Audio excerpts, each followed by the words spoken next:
رمضان مہربان رمضان مہربان رمضان مہربان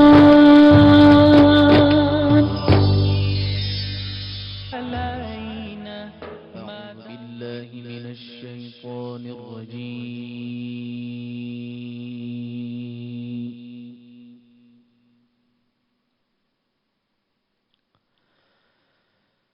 بسم الله الرحمن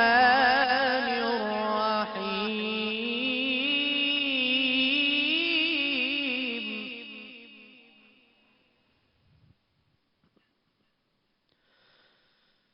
ما كان محمد أبا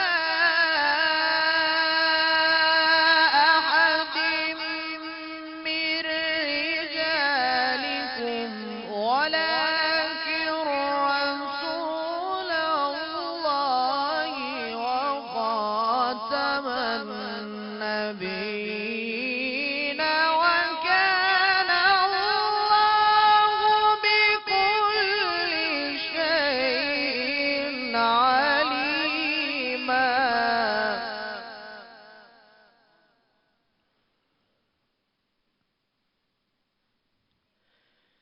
يا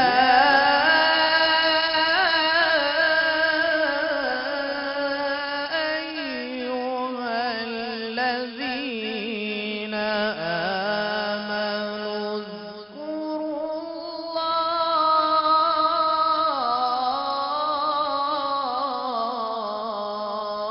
الله سبحان الله ما شاء الله ما شاء الله اذكروا الله ذكرا كثيرا سبحان الله سبحان الله يا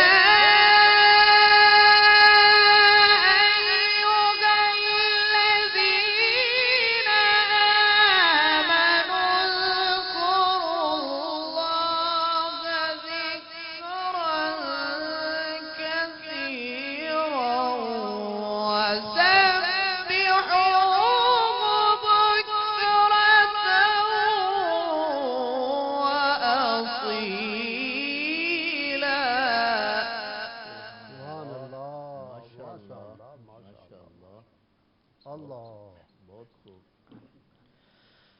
هو الذي يصلي عليكم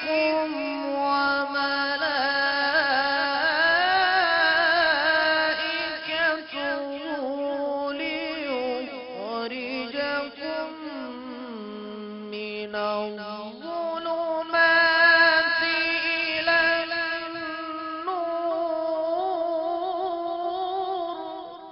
سبحان الله ما شاء الله ما شاء الله وكان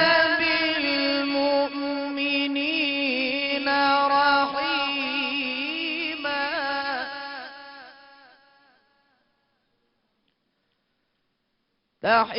تحيتهم يوم يلقونه سلام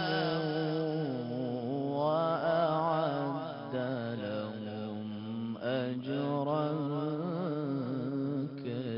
كريما الله أكبر سبحان الله يا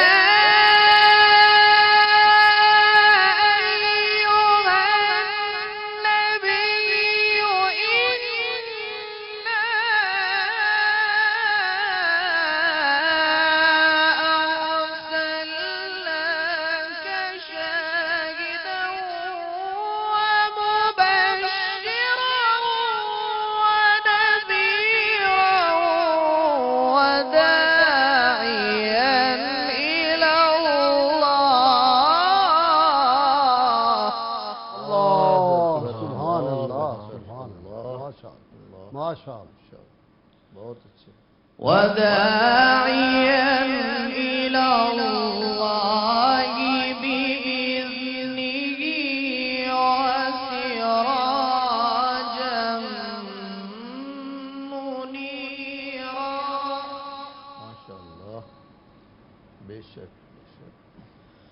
وبشر المؤمنين بأن لهم من الله فضلا كبيرا. الله الله أكبر ما شاء الله. ولا تطع الكافرين والمنافقين ودع أذاهم وتوكل على الله وكفى بالله وكيلا. ولا تطع الكافرين والمنافقين ودع أذاهم وتوكل على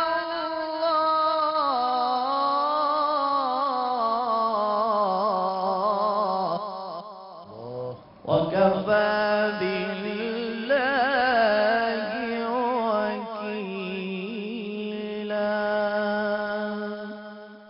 صدق الله العظيم.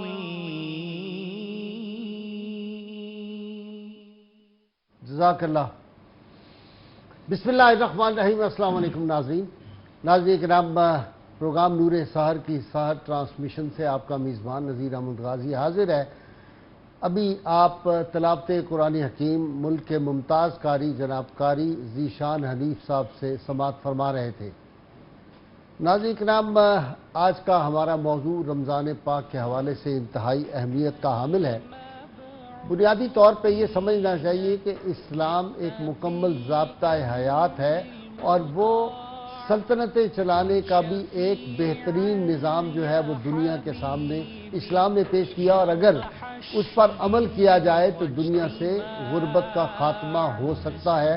اور تاریخ نے دیکھا کہ ایسے ادوار آئے جب لوگوں میں زکوٰۃ کی وصولی کی گئی اور پھر اس کو غرباء میں تقسیم کیا گیا. تو سیدنا عمر بن عبدالعزیز کا دور سب تاریخ سے واقفیت رکھنے والوں کو معلوم ہے. زکوٰۃ دینے والے سڑکوں پہ پھرتے تھے، لینے والا کوئی نظر نہیں آتا تھا. حتیٰ کہ ایک صاحب جو تھے وہ سیدنا عمر بن عبدالعزیز کی خدمت میں گئے. انہوں نے جا کے عرض کیا کہ یہ لوگوں میں دولت کی وجہ سے غرور اور تکبر پیدا ہو جائے گا. تو انہوں نے جواباً فرمایا نہیں، جب تک یہ زکوٰۃ ادا کرتے رہیں گے اس وقت تک ان میں تکبر پیدا نہیں ہو سکتا. ناظرین، اللہ تعالیٰ نے قرآن حکیم میں ارشاد فرمایا کہ لا یکون دولتم بین الاغنیاء منکم. ارشاد فرمایا سورہ حشر کی یہ آیت نمبر 7 ہے کہ تاکہ تمہاری دولت جو ہے یہ خوشحال اور مالدار لوگوں میں ہی گردش نہ کرتی رہے. یہ جو گردش دولت کا تصور ہے یہ اسلام نے سب سے پہلے دیا ہے. اسلام ایک ایسا معاشرہ چاہتا ہے جہاں پہ مساوات ہو، معاشی طور پر بھی مساوات ہو، اور چھوٹے بڑے کا جو فرق ہے اس کو اسلام نے ہی دنیا میں مٹایا تھا. اسی لیے علامہ اقبال نے بڑا مشہور ان کا شعر ہے، کس نہ گردد در جہاں محتاج کس، نکتۂ شر مبیعی است و بس. کہ جو جہان میں کوئی آدمی غریب نہ رہے، محتاج نہ رہے، یہ نکتۂ شر مبیع ہے. اصل شریعت کا مقصد یہ ہے کہ دنیا سے غربت کا خاتمہ ہو جائے. ناظرین کرام، آج ہم اس حوالے سے بات کریں گے کہ اسلام کا تیسرا اہم جو رکن ہے یہ زکوٰۃ ہے، اور اس کی اہمیت کا اس سے بھی اندازہ ہوتا ہے کہ 82 مرتبہ کے قریب قرآن حکیم میں نماز کے ساتھ جو ہے وہ زکوٰۃ کا ذکر آیا ہے. یہ ایک ایسی خالص مالی عبادت ہے جس سے آپ کا جو رزق ہوتا ہے، جو مال ہوتا ہے پاس، اس کی میل دور ہو جاتی ہے اور وہ خالص ہو جاتا ہے. اور جو آدمی زکوٰۃ دیتے ہیں وہ اللہ کے محبوب بندے بن جاتے ہیں، وہ اللہ کے رسول صلی اللہ علیہ وسلم کے محبوب بندے بن جاتے ہیں، وہ مخلوق کے نزدیک جو ہے وہ محبوب ہو جاتے ہیں. اور جو خسیس ہوتے ہیں، جو نئی زکوٰۃ ادا کرتے ہیں، جو مال کے اوپر سام بن کے بیٹھتے ہیں، وہ اللہ سے بھی دور ہوتے ہیں، وہ جنت سے بھی دور ہوتے ہیں، دوزخ کے قریب ہوتے ہیں، مخلوق سے بھی دور ہو جاتے ہیں. اس پہ آج ہم تفصیل سے بحث جو ہے میرے اسکالر کریں گے. لیکن یہ مال کی حوث اور خواہش جو ہے اس سے نکلنا بڑا ضروری ہے، چونکہ مال کی حوث جہاں آ جاتی ہے اس کے ساتھ ہی تکبر آ جاتا ہے، حرص آ جاتا ہے، بخل آ جاتا ہے، حوث آ جاتی ہے، خود غرضی آ جاتی ہے۔ ان سب جو نفسیات اور ذہن کی بیماریاں ہیں اور قلب کی، ان کا حل یہ ہے کہ اللہ کے راستے میں جب آدمی خرچ کرتا ہے، اور خاص طور پہ رمضان المبارک کے ایام جو ہوتے تھے، اللہ کے محبوب صلی اللہ علیہ وسلم کے بارے میں عبداللہ بن عباس رضی اللہ تعالیٰ عنہ فرماتے ہیں کہ جیسے تیز ہوا چلتی ہے، آپ صلی اللہ علیہ وسلم ان ایام میں اس طرح جو تھے وہ سخاوت کرتے تھے۔ میں اپنے مہمانوں کا تعارف کرا دوں۔ آج میرے مہمان جو ہیں میرے ساتھ ڈاکٹر مفتی یونس رضوی صاحب ہیں، بہت بڑی علمی شخصیت ہمارے ملک کی۔ ان کے ساتھ اسکالر ہیں بہت معروف ڈاکٹر غلام احمد صاحب، آج کئی عرصے کے بعد میرے قابو چڑھے ہیں اور یہ غیر حاضر رہے بہت عرصہ۔ اور نعت ملک کے صف اول کے نعت خان جناب عثمان چشتی صاحب سے میں آپ کو سنواؤں گا۔ اگر آج ہمارے ساتھ ہمارے ملک کے بہت یہ ان کا گروپ ہے، زبردست نعتیں پڑھتے ہیں، ظہیر احمد بلالی اور ان کے ساتھی جو ہیں، ان سے ہم آج جو ہے وہ نعتیں سنیں گے دف پہ۔ اور میں ابتدا کر رہا ہوں ڈاکٹر مفتی یونس رضوی صاحب سے۔ جی ڈاکٹر صاحب، رمضان کا اور زکوٰۃ کا بھی تعلق رکھتا ہے۔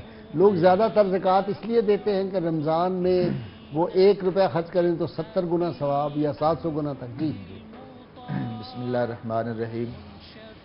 غاج صاحب، وقت کی جو تقاضے تھے، مہینے کے جو نسبت اور اس دور کے جو ضروریات کے پیش نظر آج کے ٹاپک کا جو انتخاب کیا گیا اہمیت، جی یہ بہت زبردست ہے۔ بہت شکریہ۔ اللہ تعالیٰ آپ کو اور آپ کی ٹیم کو جزائے خیر عطا فرمائے۔ آمین۔ زکوٰۃ جس طرح آپ بتا چکے ہیں کہ یہ اسلام کا رکن ہے اور بڑا اہم رکن ہے۔ ٹھیک نماز کے ساتھ ساتھ اکثر جگہ پر قرآن پاک میں زکوٰۃ کا بھی ذکر آیا ہے، ٹھیک اور خود اللہ تعالیٰ نے اپنے پیارے محبوب صلی اللہ علیہ وسلم کو حکم دیا، خذ من اموالہم صدقۃ تطہرہم وتزکیہم بہا وصلی علیہم۔ اے پیارے محبوب صلی اللہ علیہ وسلم، ان سے صدقہ لیں تاکہ یہ اس کے ذریعے پاک ہو جائیں، اور پھر آپ ان کو دعا دیں، آپ کی دعا ان کے لیے سکون کا باعث بنے گی۔ سبحان اللہ۔ تو اس آیت سے بھی بعض مفسرین نے زکوٰۃ کی طرف ہی توجہ دلائی ہے۔ ٹھیک تو ایک سے ایک یہ پتہ چلا کہ زکوٰۃ سے مال پاک ہوتا ہے اور انسان کے اندر یہ جذبہ پیدا ہوتا ہے کہ دوسروں کے ساتھ محبت، بھائی چارہ اور قرب والی صورت پیدا ہوتی تطہیر بھی ہوتی ہے قلوب کی۔ ہے، تطہیر بھی ہوتی ہے۔ اور اگر اس کی حکمت پہ ہم پیچھے دیکھیں تو زکوٰۃ کی حکمتوں میں سے ایک حکمت یہ بھی ہے کہ جب آپ مال اللہ کی راہ میں خرچ کریں گے نا، تو آپ کے اندر وہ محبت کا جذبہ پیدا ہوگا، دوسروں کا قرب بھی، اور اللہ کی بارگاہ میں آپ کا تعلق بڑھے گا، کیونکہ آپ نے مال کو اس کے حکم پر قربان کر دیا۔ ٹھیک ہے۔ جب آپ مال قربان کریں گے تو یہ آپ کا مال کا قربان کرنا، اللہ کی راہ میں دینا، یہ اللہ کی محبت کی طرف بڑھنا ہے اور اللہ کے ڈاکٹر اپنا ایک جو کانسیپٹ ہے وہ اگر کلیئر ہو جائے تو میرا خیال ہے تکلیف نہ ہو دینے میں، کہ اللہ کے دیے ہوئے میں سے آپ نے دینا ہے، اور وقرض اللہ قرضا حسنا، یعنی عجیب بات ہے کہ خود ہی دیتا ہے رب تعالیٰ اور پھر کہتا ہے مجھے قرض دو، قرض حسنا مجھے دو۔ جی جی بسم اللہ الرحمن الرحیم۔ مولا صلی وسلم دائما ابدا علی حبیبک خیر الخلق کلہم۔ یہ جو اللہ تعالیٰ نے ارشاد فرمایا من یقرض اللہ قرضا حسنا، یہ اللہ ہی کی ہستی فرما سکتی تھی، تو بندوں کے بس کی بات نہیں ہے کہ وہ خود عطا بھی کرے اور پھر خود ہی کہے کہ مجھے جو ہے وہ تم قرض دے دو تو میں اس کے بدلے تمہیں بڑھا چڑھا کر دگنا چگنا کر کے اس کا اجر جو ہے وہ عطا خود بھیک دیں اور خود کہے منگتے کا خود بھلا کہے ہو۔ منگتے کا بھلا ہوگا۔ جی ہاں، تو لہٰذا اس نے عطا بھی کیا اور انسان کو صرف نیابت عطا کی ہے زمین کے اندر کہ وہ اس کا نائب بن کر جو ہے وہ زندہ رہے، اور نائب بننے کے اعتبار سے دو ہی چیزیں ہیں کہ یا تو بندہ اللہ کی عبادت کرے گا بطور نائب مخلوق ہونے کے ناطے، اور دوسری اس کی نیابت جو اللہ کی حکومت اور سلطنت ہے کائنات کے اوپر، اس میں بندہ نائب، ٹھیک، اس میں بندہ وہی خلیفہ جو ہوا، یہ خلیفہ ہوا۔ تو لہٰذا جو اللہ تعالیٰ کرتا ہے نیابتاً بندے کو بھی وہی کام سپرد کیے ہیں کہ اللہ حکم دیتا ہے تو بعض جگہ اس کو اتھارٹی دے دی ہے، وہ حکم دے گا۔ اللہ تعالیٰ مخلوق سے محبت کرتا ہے تو لہٰذا بندہ بھی مخلوق سے محبت اور شفقت کرے گا۔ اللہ مخلوق کو پھلتا پھولتا دیکھنا چاہتا ہے کہ ان میں محروم المعیشت لوگ نہ ہوں، بنیادی ضروریات ان کی ایک دفعہ پوری ہو جائیں، پھر معیشت کا تفاوت اس معاشرے میں ہوتا رہے تو ٹھیک، لیکن اگر بنیادی ضروریات ہی پوری نہیں ہوتی تو اس صورت کے اندر پھر اللہ تعالیٰ نے فرمایا کہ جو امیر لوگ ہیں، جو صاحب کشائش لوگ ہیں، ان کے پاس پھر مال رکھنے کی ایک خاص حد سے زیادہ اللہ تعالیٰ نے ان کو اجازت نہیں دی. تو لہٰذا اس اعتبار سے مخلوق میں امر بالمعروف بھی کرے گا، نہی عن المنکر بھی کرے گا، اور مخلوق کے بھلے کی بات کرے گا. جیسے حدیث پاک میں حضور نے فرمایا اللہ کا کوئی اولاد سے پاک ہے، اس کا کنبہ تو نہیں، لیکن اگر سمجھنے کے لیے خاطر کہنا چاہتے ہو تو تمام مخلوق اللہ تعالیٰ کا کنبہ ہے. واہ واہ واہ، تو الخلق عیال اللہ. جی ہاں. اور جو اللہ کے ہاں سب سے زیادہ محبوب وہ ہوگا جو من احبا، اور جو خرچ کرے، جو محبوب اس کی مخلوق سے سب سے زیادہ محبت کرے گا، تو وہی اللہ تعالیٰ کے نزدیک بھی سب سے زیادہ جو ہے وہ محبوب ہوگا. دین اسلام میں مخلوق کی خدمت جو ہے یہ انتہائی اہم ہے. جی ہاں. یعنی اللہ کو آپ راضی نہیں کر سکتے. اچھا ڈاکٹر صاحب، وہ جو ہے کہ ماذا ينفقون قل اللہ قرآن حکیم میں آیا، جی بے شک. جی یہ پوچھتے ہیں کہ کتنا خرچ کریں. سبحان اللہ. جو کچھ ضرورت سے زیادہ زیادہ کمال ہے سب خرچ کریں. اور رسول اللہ صلی اللہ علیہ وسلم نے کر کے دکھا دیا. سبحان اللہ. آپ نے کائنات کو مثال بن کے دکھایا. اور آپ رمضان شریف میں تو اتنی زیادہ سخاوت کرتے تھے کہ تیز ہواؤں سے زیادہ آپ کی سخاوت ہوتی تھی. تو جواد اعظم. سبحان اللہ، کوئی شک نہیں ہے اس میں. اور آپ نے خود فرمایا کہ سب سے بڑا سخی اللہ ہے، ہاں اور اس کے بعد سب سے بڑا سخی میں ہوں. سبحان اللہ. تو سبحان پیارے اللہ. آقا صلی اللہ علیہ وسلم کی شان کیا ہے. اعظم چشتی نے بڑی خوبصورت بات کہی نا، یا رسول اللہ کیا کیا نہیں ملتا دو جہاں کو تیرے تیرے در در سے ایک لفظ نہیں ہے جو کہ تیرے لب پہ نہیں نہیں ہے. ہے. اور سیدہ عائشہ صدیقہ کیا فرماتی تھی سبحان اللہ. کہ رسول اللہ صلی اللہ علیہ وسلم نے صرف لا کلمے میں پڑھا ہے، ہاں، اس کے علاوہ جو آیا ہے لا نہیں کہا، نا اور نہیں. اعلیٰ حضرت کہتے ہیں واہ کیا جود و کرم ہے شاہ بطحا تیرا، واہ. نہیں سنتا ہو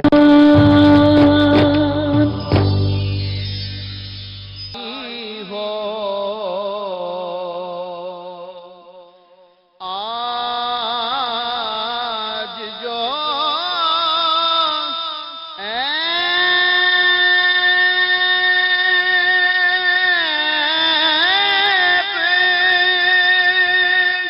کسی پر نہیں کھلنے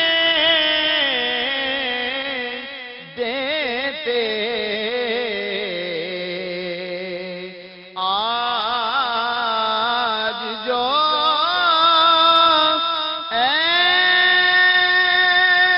عیب کسی پر نہیں کھلنے دیتے، کب وہ چاہیں گے میری حشر میں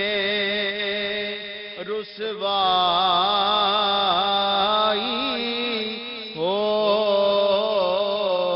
کب وہ چاہیں گے میری حشر میں رسوائی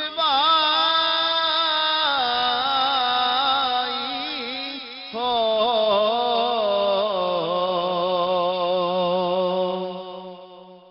اور ایک جھلک دیکھنے.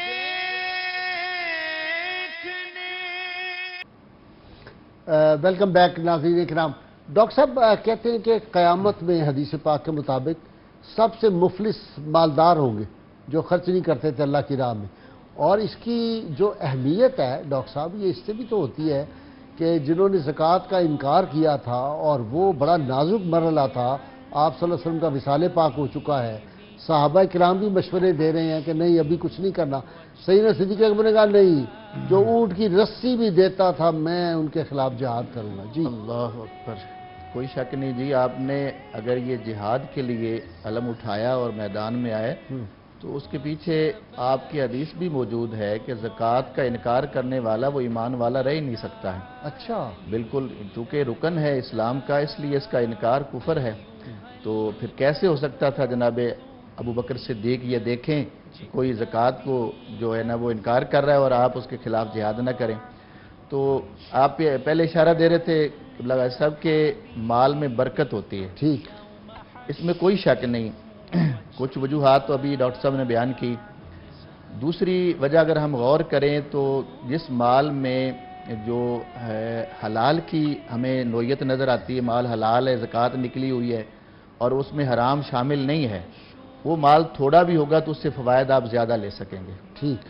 اور اگر مال کثیر ہے لیکن وہ مال حلال نہیں ہے، اس سے آپ کو اتنا فائدہ نہیں ملے گا. یہی وجہ کہ لوگ شکوہ کرتے ہیں جی مال آتا بہت ہے، پتہ نہیں چلتا جاتا کہاں ہے. ڈاکٹر صاحب یہ بھی ذرا بتا دیں، جی. ایک ہمارے یہاں تصور ہے انکم ٹیکس چوری کرتے ہیں، جو چیزوں میں ملاوٹ کرتے ہیں، مہنگی چیزیں بیچتے ہیں، بے ایمانی کرتے ہیں، وہ پیسہ اکٹھا کر کے پھر وہ کہتے ہیں کہ رمضان شریف میں ہم لوگوں کی افطاریاں کرائیں گے، ہم لوگوں پہ خرچ کریں گے. تو یہ جو مال حرام ہے اس سے ثواب ہوگا یا اس بات میں یہ آ سکتا ہے؟ اس سے ثواب نہیں، الٹا گناہگار ہوں گے، بلکہ جان بوجھ کے ایسا کرتے ہیں تو وہ تو اپنا ایمان خطرے میں ڈال دیں گے. اس لیے اس سے جو حرام کا مال ہے نہ اس سے حج ہو سکتا ہے، اچھا، اور اسی طرح نہ اس سے زکوٰۃ ہے، نہ اللہ کی راہ میں خرچ کر سکتے ہیں، اس پر ثواب نہیں بلکہ الٹا گناہ ہے. اچھا اگر مثلا وہ پیسے لے کے 20 آدمیوں کو تبلیغی لے جائیں دورے پہ، ان پہ جا خرچ کریں، محفل میلاد کرا دیں، زوردار قسم کی نعت خوانوں کو بڑے پیسے دے دیں، پھر تو ٹھیک ہو جائے گا؟ نہیں، کسی طرح بھی پھر بھی نہیں ٹھیک ہوتا؟ پھر بھی نہیں ٹھیک ہوگا. بلکہ ہمارے علماء نے یہاں تک لکھا ہے کہ جس طرح بعض خواتین کا یہ کام ہی ایسا ہے کہ وہ جائز پیسہ آتا ہی نہیں ہے، ٹھیک ہے، تو اگر وہ حج کے لیے آپ جانا چاہتی ہیں تو ان کا طریقہ کار کیا ہے کہ اس اپنے مال سے وہ حج نہیں کر سکتی، وہ کسی سے قرض لیں گی، اچھا، اس سے حج کریں اور پھر آ کر وہ اس سے قرض ادا کریں. یہ بڑا مطلب ایک ہمارا توجہ طلب مسئلہ ہے، اس میں بڑی احتیاط کی ضرورت ہے کہ حرام مال سے ایک فریضہ حج ہے وہ آپ کا ادا نہیں ہو رہا، تو صدقہ خیرات یا باقی معاملات تو بات کے. اور سرکار کا فرمان یہاں پر ذہن میں رکھنا چاہیے، ما خالطت الصدقہ تو اور مال الزکات مالن الا افسدتہ. سرکار فرماتے ہیں کہ جس مال میں صدقے کا مال شامل ہو گیا یا زکوٰۃ کا مال شامل ہو گیا تو اس مال کو بھی ہلاک کر دے گا. اس کے دو مفہوم علماء کرام نے بیان کیے. ایک تو وہ جس مال سے صدقہ نہیں یعنی آپ نے زکوٰۃ نہیں دی ہے اور وہ مال آپ کے پاس موجود ہے تو وہ آپ کا مال ہلاک ہوگا، اس میں برکت نہیں ہوگی. دوسری صورت یہ ہے کہ آپ صاحب نصاب تھے اور آپ نے زکوٰۃ لے لی، کسی نے آپ کو زکوٰۃ دے دی ہے، اب زکوٰۃ کا مال آنے سے آپ کا مال جو ہے وہ تباہ ہوگا، ہلاک ہوگا، اس میں برکت باقی نہیں رہے گی. ایز اے مسلمان ہمیں سوچنا چاہیے کہ اپنے مالوں کی زکوٰۃ دیں، اور اللہ تعالیٰ نے اگر دیا ہوا ہے تو ہم صدقہ یا زکوٰۃ لینے سے گریز کریں. اچھا جی ڈاکٹر صاحب، یہ ہوتا ہے کہ جب آدمی خرچ کرتا ہے نا تو اس کے دل پہ ذرا اثرات ہوتے ہیں کہ بھئی یہ میں خرچ کر رہا ہوں. اچھا بزرگوں نے یہ بھی فرمایا، میں نے کہیں پڑھا تھا، مدت ہوئی، کہ اگر کوئی حرام سے زکوٰۃ دیتا ہے یا حرام رزق جو ہے جو دھوکے سے، دغے سے، فراڈ سے بنایا ہوا ہے، خاص طور پہ یہ جو لوگ جائیداد کا کاروبار کرتے ہیں، پراپرٹی وغیرہ کا، اس میں اتنا یہ ٹاؤن بناتے ہیں، لوگوں کے پیسے کھا جاتے ہیں، بے ایمانیاں کرتے ہیں اور پھر وہ لنگر لگا دیتے ہیں. تو اس میں انہوں نے کہا کہ یہ ایسی ہے جیسے کوئی شخص سمجھے کہ پیشاب سے وضو ہو سکتا ہے. جی جی جی بالکل ایسا ہی. حضور اکرم صلی اللہ علیہ وسلم نے ایک تو یہ فرمایا کہ جس نے کسی مسلمان کو دھوکہ دیا وہ ملعون ہے. اللہ، تو ایک تو بنیادی طور پر یہ تو تعداد بڑھ رہی ہے ملعونوں جی جی جی. تو اس طرح ایک تو یہ اس کو سمجھنا چاہیے کہ اس پر کتنی سخت جو ہے وہ وعید جو ہے وہ حضور اکرم. اچھا ایک اور آج کل فطرہ، مثلا لوگوں نے، میں نے کل ایک ڈاکٹر کو بہت ڈانٹا اس معاملے پہ، یہ اسپتال بنا رہے ہیں اور میں بھی بڑی مدد کرتا رہا ایک زمانے، بعد میں چلا وہ فراڈ ہے، 2 نمبر کام سارے.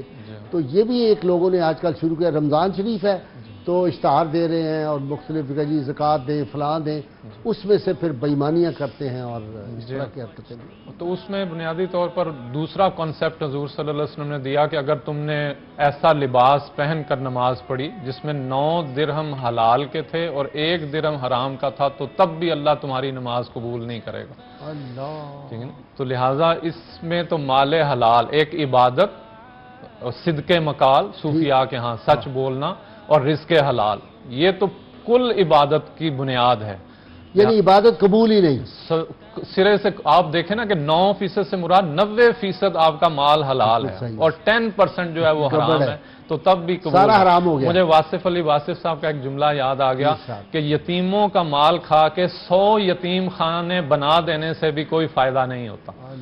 ٹھیک ہے، یعنی کہ تو لہٰذا یہ تو اللہ نے تو یہ فرمایا کہ مال حلال سے خرچ کرنے کے بعد، زکوٰۃ دینے کے بعد اگر فَأَمَّا السَّائِلَ فَلَا تَنْهَرْ، پھر بھی اگر سائل کوئی آ جاتا ہے تمہارے دروازے کے اوپر تو اس کو پھر بھی واپس نہیں کرنا، جھڑکنا نہیں ہے. لہٰذا ابھی بھی اس کا حق جو ہے اگر وہ تمہارے دروازے تک پہنچ ہی گیا ہے تو پھر بھی باقی ہے، تو اس کو پھر بھی تم جو ہے اس وہ صورت کے دیکھیں اندر نا عطا کرو کہ گے. روزے رکھے ہوئے ہیں سیدہ فاطمہ سلام اللہ نے، جناب علی المرتضیٰ نے، جی ہاں. جب بچے بیمار ہو گئے تھے اور فضا نے بھی رکھے ہوئے جی جی تو فاقے سے ہیں، روزے سے ہیں، لیکن جو ہے قیدی آ گیا، یتیم آ گیا، غریب آ گیا، اس کو دے دیا. جی. اور کیا قرآن حکیم نے جی، وہ ڈاکٹر صاحب آپ تو حافظ ہیں، وہ آیت ہے وَيُطْعِمُونَ الطَّعَامَ عَلَىٰ حُبِّهِ مِسْكِينًا وَيَتِيمًا وَأَسِيرًا. ہاں تو ایسا ہی ہے، یعنی جو اہل اللہ ہوتے ہیں وہ تو خیر 2.5% کو وہ دیکھتے ہی نہیں ہیں، وہ تو اپنے مال کا یا تو کل خرچ کر دیتے ہیں یا 70-80% خرچ کر کے انتہائی بنیادی ضروریات کے لیے رکھ لیتے ہیں. یہ صوفیاء کا طریق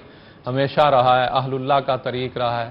حضرت علی المرتضیٰ رضی اللہ تعالیٰ چونکہ اولیاء کے امام ہیں اور ولایت ان کے در سے بڑھتی ہے، لہٰذا وہ جو سبق دیں گے تو وہ تو دینے کے بعد معذرت بھی بعض اوقات حضرت امام حسن رضی اللہ تعالیٰ عنہ فرماتے تھے کہ تمہیں میرے دروازے پر آنا پڑا، اس پر میں معذرت چاہتا ہوں. ہائے ہائے ہائے. یعنی میں نے خود جا کر کیوں نہ پتا کیا کہ تم کس حالت یا کیفیت کے اندر ہو تو میں تمہاری مدد کرتا، تو ہمیں اس پر بھی معاف کر دینا. یہ کمال اہل ہے جی، بیت کا کیسے سخی تھے.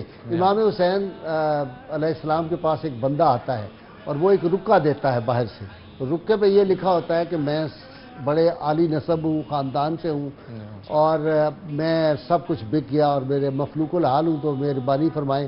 میں نے سوچا کہ کسی کے آگے دستے سوال دراز کروں گا تو میری عزت جو ہے اب یہ داؤ پہ لگے گی. تو میں نے سوچا کہ اگر اپنی عزت داؤ پہ لگانی ہے کسی کے سامنے تو وہ بھی کوئی عالی نسب ہو، لہٰذا آپ کے دروازے پہ آؤں. یہ رکا اندر چلا گیا. اندر امام صاحب نے کافی دیر لگا دی. جب دیر کے بعد واپس آئے تو آپ نے کہا معاف کرنا، اصل میں نا میں سامان سمیٹ رہا تھا.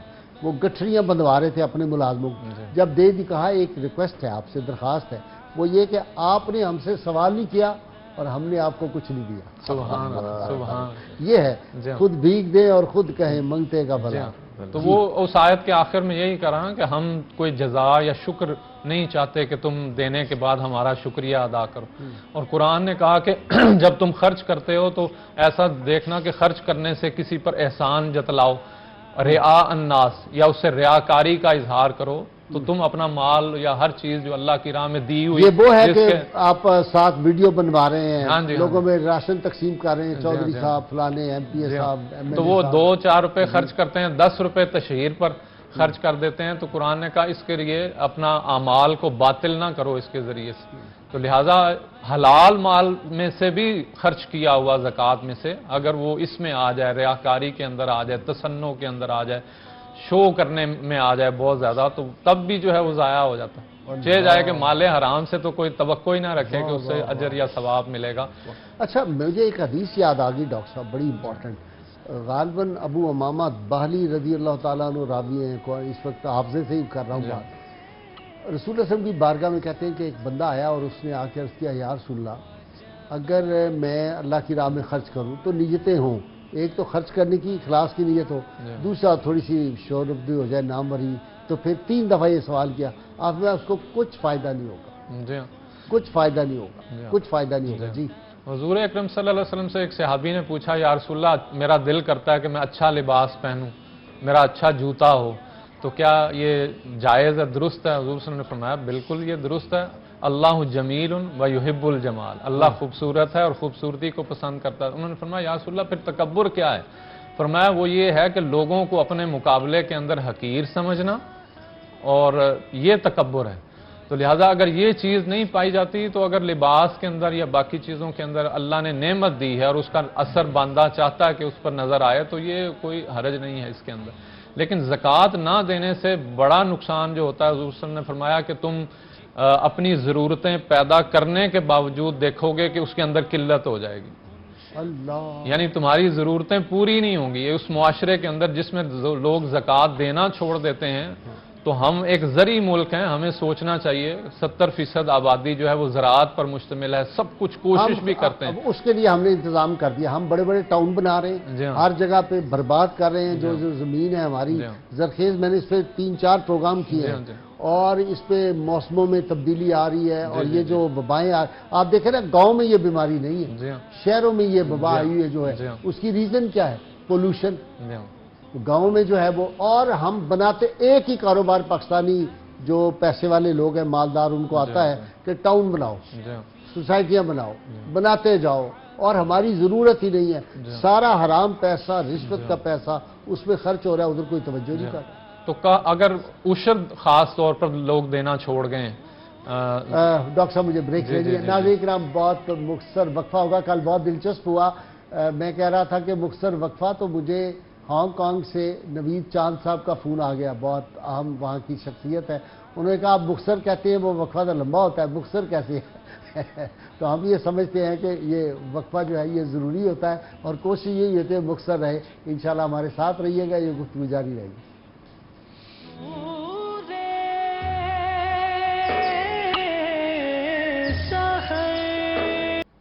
Welcome back. ناظرین کرام, ایک تو بہت اہم اعلان کرنے ہیں. مجھے کل فون آیا تھا علامہ اسلم طاہر القادری ایڈوکیٹ اکاڑا سے, ہمارے وہ مہمان بھی بنے کچھ پروگراموں میں. بہت بڑی علمی شخصیت 3 روز پہلے جو تھی ہم سے جدا ہوئی. یہ محمد رسول اللہ صلی اللہ علیہ وسلم مستشرقین کے خیالات کا تزیہ, پروفیسر محمد اکرم طاہر صاحب.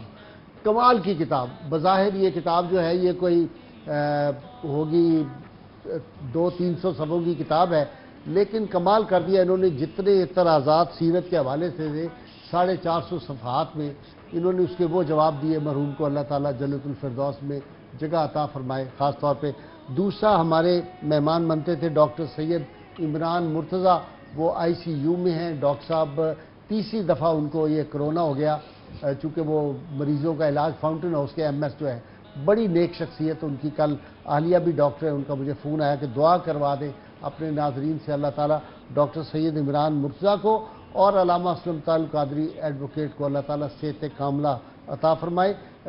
دوسری آج کتاب کا بھی میں تعارف کرانا تھا. رمضان پاک ہے, کھجور اور رمضان بڑا تعلق ہے, اور آب زمزم سے روزہ کھولنے کی شان ہی الگ ہے. یہ ایک کتاب آئی ہے, کھجور اور آب زمزم, غذائیت, علاج, اسلام اور میڈیکل سائنس کی روشنی میں. اس میں انہوں نے بتایا کہ آب زمزم سے اور کھجور سے کن کن بیماریوں کا علاج ہوتا ہے, اور کس کس وقت اور کس طرح اس کو سحر اور افطار میں جو ہے وہ استعمال کرنا چاہیے. اس میں قرآن حکیم سے, حدیث مبارکہ سے, بزرگان دین کے واقعات, بڑی کمال کی کتاب ہے یہ. میں تو آج کل اس کو اپنے سرانے رکھتا ہوں. جی ڈاکٹر صاحب, اب میں آپ کی طرف آ جاؤں کہ رزق حلال, وہ جو حدیث پاک ہے کہ ایک آدمی آتا ہے, آپ صلی اللہ علیہ وسلم فرمایا اس کے بوسیدہ لباس ہے اور بال بکھرے ہوئے ہیں, اور بڑی دور سے سفر کر کے آیا, اور کعبہ شریف میں آ کہتا ہے یا اللہ یا اللہ, اور مفہوم میں عرض کر رہا ہوں. اور لیکن اس کعبۃ اللہ کے دروازہ پکڑ کے وہ بہت زیادہ دعائیں کر رہا ہے. اس کی دعا کیسے قبول ہو جبکہ اس کے پیٹ میں رزق حرام؟ اللہ, آپ نے فرمایا کہ جس کا لباس حرام کا ہے, جس کے اندر جو خوراک حرام کی ہے, تو اس کی اللہ تعالیٰ کیسے دعا قبول فرمائے گا؟ ان لوگوں میں کتنا جذبہ تھا, سب جو دربار رسالت میں سرکار کی زبان سے ادھر بات سنتے تھے اور دلوں میں اتر جاتی تھی. ایک خاتون آتی ہے آپ کی بارگاہ میں, اور اس کی بیٹی ساتھ ہے. اس نے زیور پہنا ہوا تھا, کنگن وغیرہ اس نے پہنے ہوئے تھے. نبی کریم صلی اللہ علیہ وسلم نے جب دیکھے تو آپ نے فرمایا کیا آپ پسند کریں گی کہ آپ کو قیامت والے دن آپ کے ہاتھوں میں آگ کے کنگن ہوں؟ اللہ. تو عرض کیا نہیں حضور, یہ تو میں نہیں پسند کر سکتی. فرمایا اگر یہ پسند نہیں کرتی ہو تو پھر اگر ان کی زکوٰۃ نہیں دی تو زکوٰۃ دو, ورنہ ان کی جگہ پر آگ کے کنگن پہنائے جائیں گے. تو ان کا جذبہ دیکھیے, انہوں نے کنگن اتارے اور دربار رسالت میں پیش کر دیے کہ یا رسول اللہ صلی اللہ علیہ وسلم, میں یہ صدقہ کرتی ہوں, اللہ اور اس کے رسول کی بارگاہ میں پیش کرتی ہوں. اسی طرح بزرگان دین کو دیکھ لیں ہم, ان کے اندر کتنا جذبہ تھا خرچ کرنے کا. حضرت جنید بغدادی سے پوچھا جاتا ہے کہ جی بتائیں زکوٰۃ کتنی ہے, تو آپ نے فرمایا آپ شریعت کا مسئلہ پوچھنا چاہتے ہیں یا میرا طریقہ پوچھنا ہے؟ کہا جی حضور دونوں بتا دیں. فرمایا شریعت تو یہ کہتی ہے کہ اگر 200 آپ کے پاس ہیں, 200 درہم ہیں, تو اس میں سے آپ 5 روپے جو اللہ کی راہ میں دیں اور 195 پاس رکھیں. اور اگر مجھ سے پوچھتے ہو تو اس میں سے 195 جو ہے وہ اللہ کی راہ میں دے دیں ہاں۔ اور صرف 5 پاس رکھ لیں، وہ آپ کے لیے واہ کافی ہو واہ۔ جائیں گے۔ مجھے جی ناظرین کرام دوران یہ پروگرام ہی میسج ملا کہ یہ کتاب آپ نے بتایا نہیں کہاں سے ملے گی۔ یہ مشتاق بک کارنر ہے جی، اردو بازار لاہور میں، وہاں سے ملے گی یہ کتاب جو ہے کھجور اور آب زمزم والی۔ ناظرین کرام ہمارا پروگرام جاری رہے گا۔ کیوں جی عثمان چشتی سے ڈاکٹر صاحب نعت سن لیں، ضرور، بڑی زبردست۔ پہلے بھی اس نے نعت پڑھی اور کچھ اشعار رہ گئے تھے، اب اس سے ہم دوسری نعت سن لیں، آیا ہوا ہے جی۔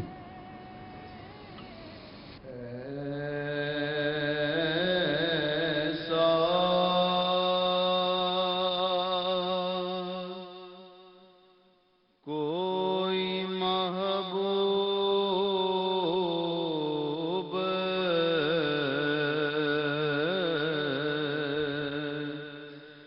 نہ ہوگا، نہ کہیں ہے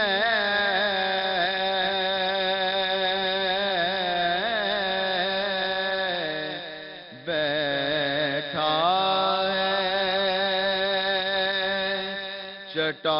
چٹائی پہ مگر عرش نشین ہے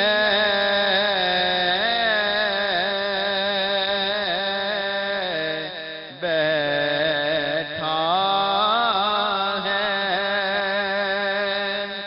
چٹائی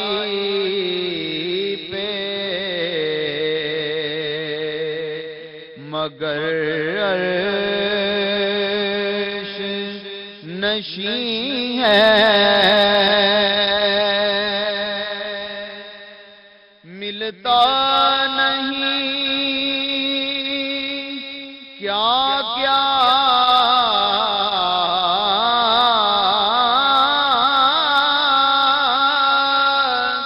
دو جہاں کو تیرے در سے ملتا نہیں کیا کیا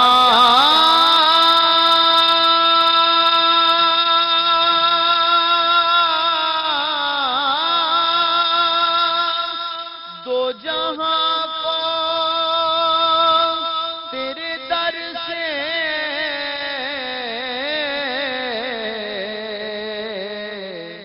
ایک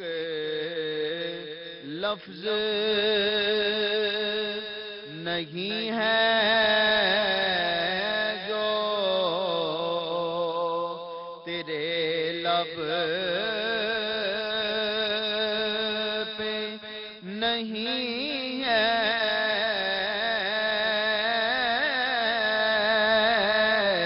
ایک لفظ نہیں ہے جو تیرے لب پہ نہیں ہے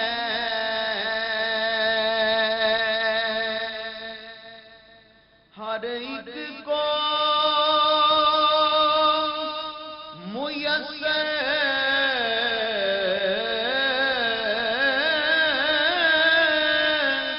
کہاں اس در کی غلامی سبحان اللہ سبحان اللہ۔ ہر ایک کو میسر کہاں اس در کی غلامی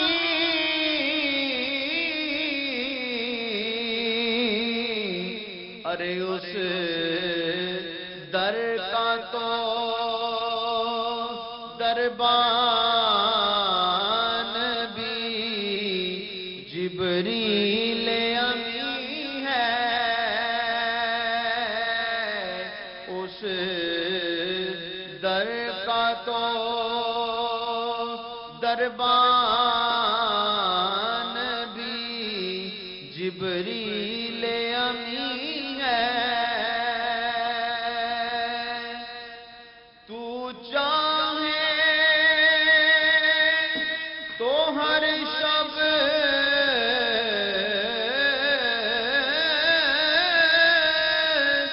ہو مثال شب اسرا تو چاہے تو ہر شب ہو مثال شب اسرا تیرے لیے دو چار قدم عرش بری ہے تیرے لیے دو چار قدم عرش بری ہے کے صدقہ تیرا نظر عشاق نبی ہے یہ میرا حرف غریب ممبر باز پہ لڑتے رہے آپس میں خطیب یہ عقیدہ رہے اللہ کرے مجھ کو نصیب کا میں تو مالک ہی کہوں گا میں تو مالک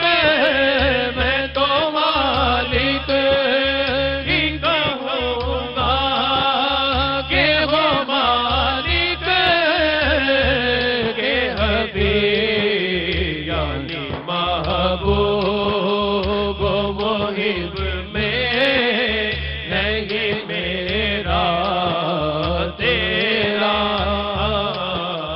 یعنی محبوب و محب میں نہیں میرا تیرا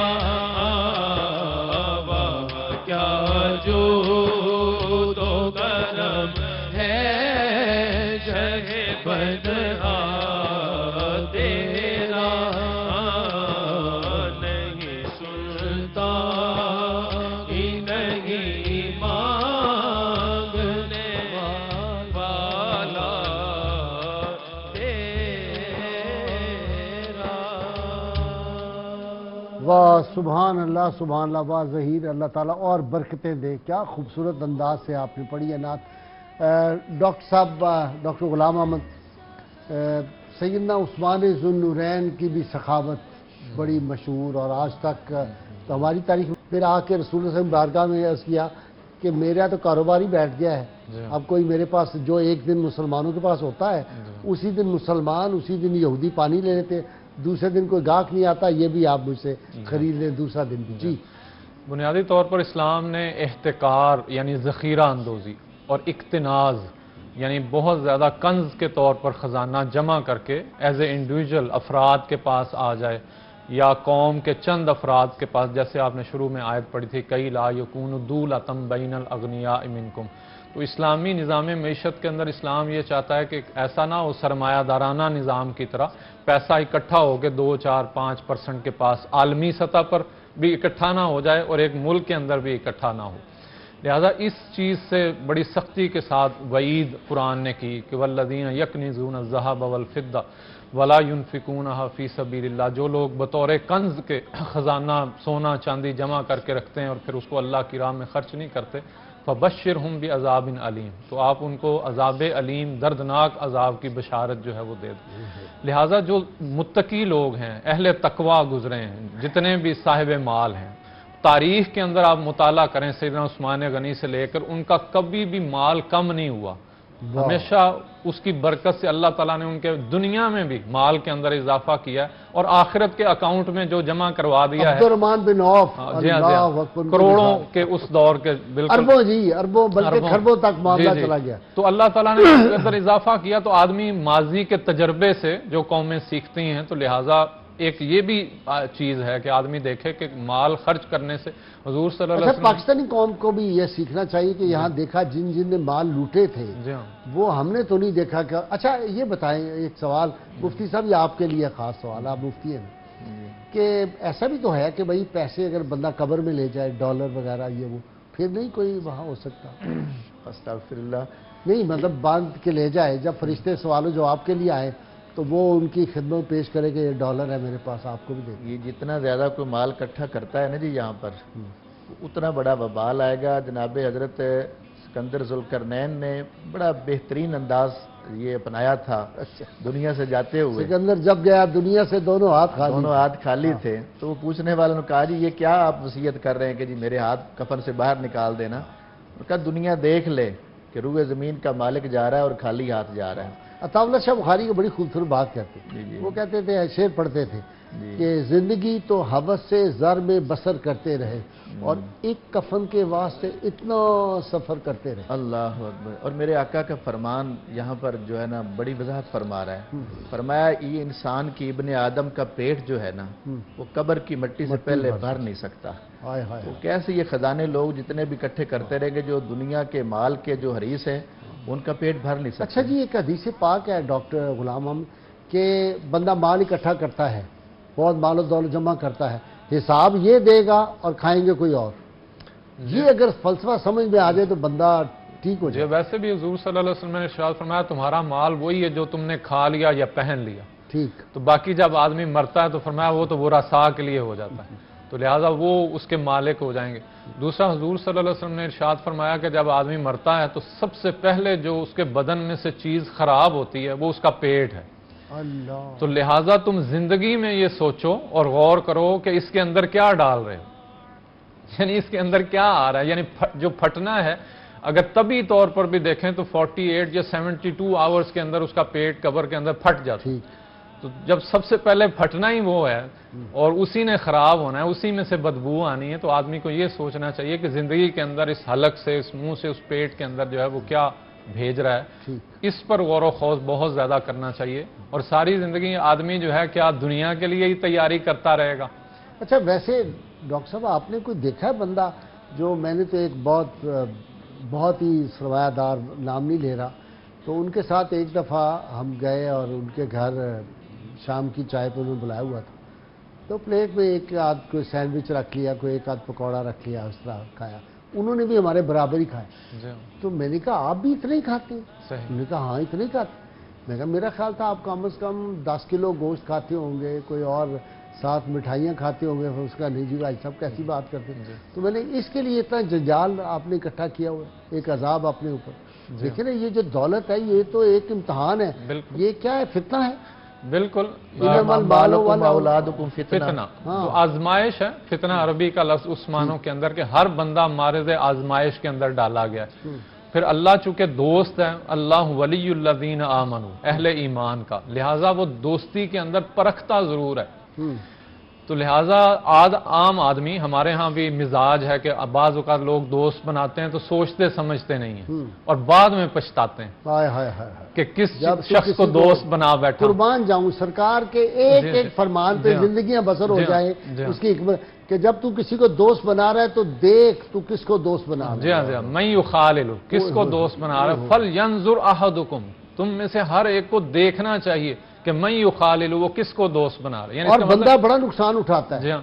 یعنی کمینہ صفت لوگوں سے یا احسان فراموشوں سے جب آدمی تعلق بناتا ہے تو زندگی میں پھر اس کو بڑے سبق ملتے تو ہیں. دانا آدمی جو ہے ہمیشہ دیکھ کر دوست بناتا ہے. اب جو پوری کائنات کا حکیم ہے، دانا ہے، وہ کیسے بغیر دیکھے دوست بنا لے کسی کو. واہ تو لہٰذا پہلے وہ پرکھتا ہے کہ کوئی احمق تو نہیں ہے، واہ. بے وقوف شخص تو نہیں ہے. پہلے اس کی فکر کو اللہ تعالیٰ آزماتا ہے کہ یہ مجھے مانتا ہے، میرے حبیب صلی اللہ علیہ وسلم کو مانتا ہے. یہ اس کا پہلا امتحان. دوسرا ہے کہ مان لیا ہے تو پھر میرے غیر کا انکار کرتا ہے یا نہیں. من یکفر بالطاغوت ویؤمن باللہ، جس نے طاغوت کا انکار کیا، یعنی اللہ کے جو دشمن ہے، اللہ کا غیر، اس کا انکار کیا، تو اس نے عروہ وثقیٰ اپنے ہاتھ کے اندر تھام لیا۔ اب اس کا ایک بنیاد فکر۔ تیسرا امتحان ہے اطاعت کا، کہ نماز، سردی گرمی ماحول تو اٹھ کے آتا ہے یا نہیں آتا۔ چوتھا امتحان مال کا لیا ہے، جو ہمارا آج کا موضوع ہے، کہ جو اللہ کے کہنے پر 40واں حصہ 39 پاس رکھ کے اگر نہیں خرچ کرتا تو وہ اللہ کے نام پر اور کیا نیکی کر سکتا ہے، کیا قربانی دے سکتا ہے؟ تو اس کا مطلب کوئی قربانی نہیں دے سکتا جو اچھا زبانی حد تک تو محبت رسول کا بھی دعویٰ، عشق رسول کا بھی دعویٰ، لیکن جب وقت آتا ہے تو عملی طور پہ اللہ اور اللہ کے رسول کے دشمنوں سے دوستی بندہ نبھاتا ہے۔ جی ہاں، تو وہ لازمی بات ہے کہ وہ جب نہیں ہوا، اس نے طاغوت کا انکار نہیں کیا، تو لہٰذا اس نے تو کلمہ اسلام کو ہی حقیقی طور پر نہیں سمجھا، کہ وہ شروع ہی لا الہ سے ہوتا ہے، کہ یعنی پہلے الا اللہ کہنا تب فائدہ دے گا، نفی اس بات نہ پانی ملیا، وہ اس بات تب تمہارے دل کے اندر نقش ہوگا کہ پہلے جو خواہشات نفس ہیں اس کو تم نے معبود بنایا ہوا ہے، یا غیروں کو اللہ کے دوستی ان سے لگائی ہوئی ہے۔ تو من یکفر بالطاغوت تو ہوا ہی نہیں، لا الہ الا اللہ تو پڑھا ہی نہیں، ابھی سمجھا ہی نہیں، تو لہذا جو وہ جب پڑھو گے، سمجھو گے اور طاغوت کا انکار کر کے پھر اللہ کی طرف آؤ گے، جیسے قرآن کتاب ہدایت ہے، تو سب سے پہلے تعوذ پڑھنے کو کہا کہ پہلے دل سے اور ذہن سے شیاطین کو تو نکالو، پھر اس کتاب ہدایت کو پڑھو، تو یہ متقین کے لیے ہدایت ہے، ڈرنے والوں کے لیے۔ اچھا جی، سرکار مدینہ صلی اللہ علیہ وسلم کے نزدیک وہی جو ہے نا، اللہ تعالیٰ فرماتا ہے کہ اگر یہ ساری دنیا کی جتنی مال و زر دولتیں ہیں، سارا کچھ، اس کی اللہ تعالیٰ کے ہاں تو مچھر کے برابر بھی ویلیو نہیں، اگر اتنی بھی ہوتی تو اپنے وہ جو اللہ کے منکر ہیں ان کو وہ پانی کا گھونٹ بھی نصیب نہ ہوتا، تو اس کی ویلیو رسول اللہ صلی اللہ علیہ وسلم نے کر کے دکھا دی۔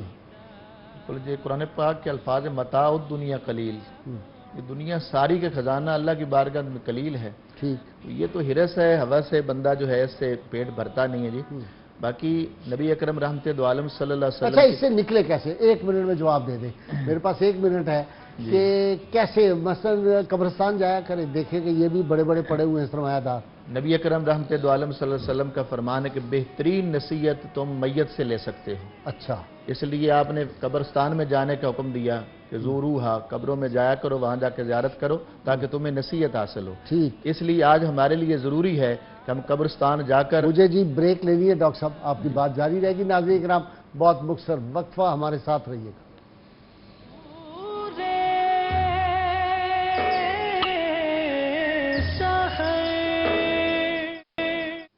ویلکم بیک ناظرین کرام، جہاں علمی باتیں ہو رہی ہوتی ہیں سیر کی ٹرانسمیشن میں اور انسان کو دینی معلومات حاصل ہوتی ہیں، وہاں جب کوئی نعت پڑھتا ہے خوبصورت خوش ارانی سے اور دل سے نعت پڑھتا ہے تو قلب و ذہن پہ ایک کیفیت طاری ہوتی ہے، اور آج پھر ظہیر احمد بلالی نے کمال کیا، ہمیں پہلے نعت سنائی، پھر ذرا ایک دفعہ انہی سے نعت سنتے ہیں۔ جی ظہیر صاحب،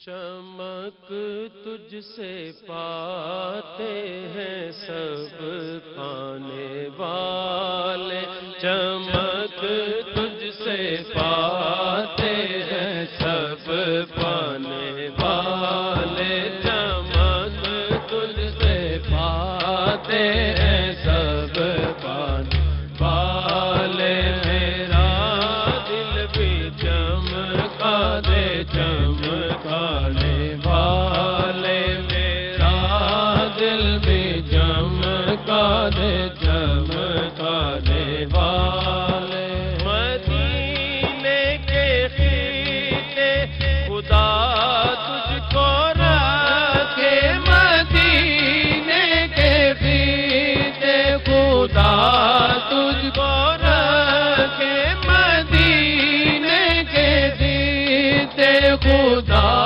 تجھ کو رکھے، غریب و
کر ابرے رحمت برستا نہیں دیکھ کر ابرے رحمت برستا نہیں دیکھ کر ابرے رحمت بدوں پر بھی برسانے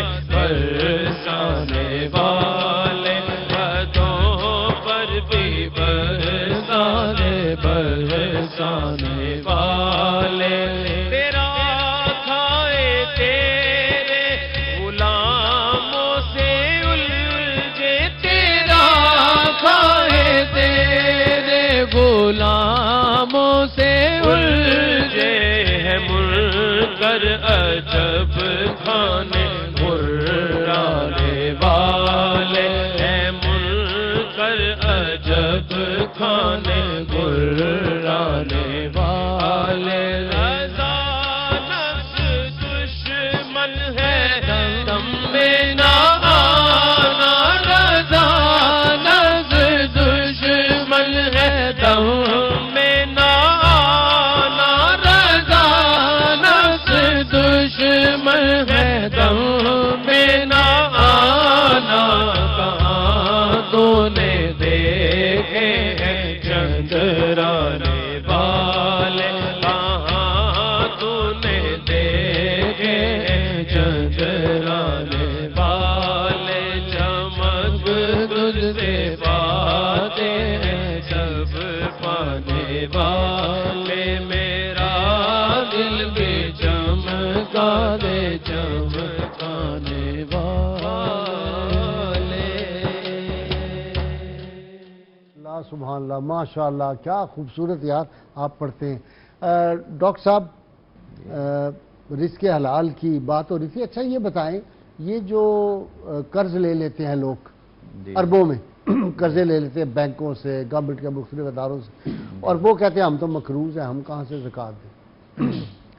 مقروض کے لیے جو قاعدہ بیان کیا گیا ہے نا شریعت میں، اس سے مقروض ہم کہیں گے کہ اس کا اتنا اس پر قرض ہے کہ اگر ساری پراپرٹی اپنی جائیداد وہ بیچ بھی دے تو وہ قرض ادا نہ ہو سکے، وہ بندہ مقروض ہے شریعت کی نظر میں۔ ٹھیک، اگر ایسا ہے کہ وہ سارا کچھ اس کے پاس بھی ہے اور آگے قرض بھی لے رہا ہے اپنی دولت کو بڑھانے کے لیے، 20 گاڑیاں ہیں، لینڈ کروزریں ہیں، مرسیڈیزیں ہیں، قیمتی گاڑیاں ہیں، کوٹھیوں کا کوئی حساب نہیں، زمینوں کا کوئی حساب نہیں، اور لیکن مقروض ہیں بینک کے۔